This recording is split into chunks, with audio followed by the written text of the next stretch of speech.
Qui présente... Alors, je vais présenter cette motion. D'accord. Monsieur le Président, chers collègues, alors j'ai actualisé cette motion avec les chiffres du recensement agricole paru vendredi dernier. Et d'ailleurs, je tiens à saluer le travail remarquable des agents du ministère de l'Agriculture qui ont permis d'avoir ces chiffres et ces données-là qui vont être utiles pendant 10 ans pour l'agriculture.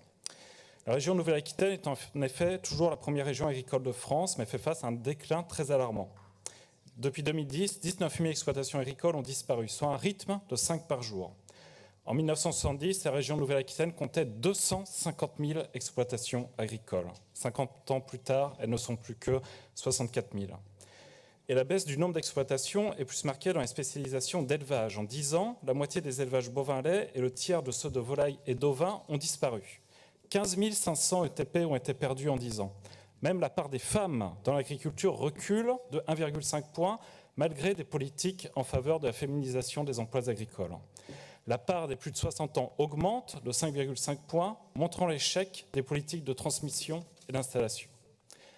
Et comme si cela ne suffisait pas, sous couvert d'une transition vers un système alimentaire durable au sein de l'Union européenne, la stratégie de la ferme à la fourchette organise une dégringolade des volumes de nourriture, mettant l'Europe dans une situation de dépendance alimentaire et détruisant ses points forts à l'export. Et donc une diminution de notre production n'impliquera pas de diminution de la consommation sur le marché européen. Ce qui sera consommé ici sera donc produit ailleurs et de manière parfois discutable au regard de nos normes environnementales et sociales. Une fois de plus, nous exporterons notre pollution au-delà de nos frontières. Un dernier motif d'inquiétude sont les conséquences de ces stratégies en dehors de l'Union européenne qui seront désastreuses pour les pays, notamment l'Afrique et le Moyen-Orient, dont les populations dépendent des importations de céréales produites en Union européenne. Et donc des famines sont à craindre dans ces pays avec cette politique de la ferme à la fourchette.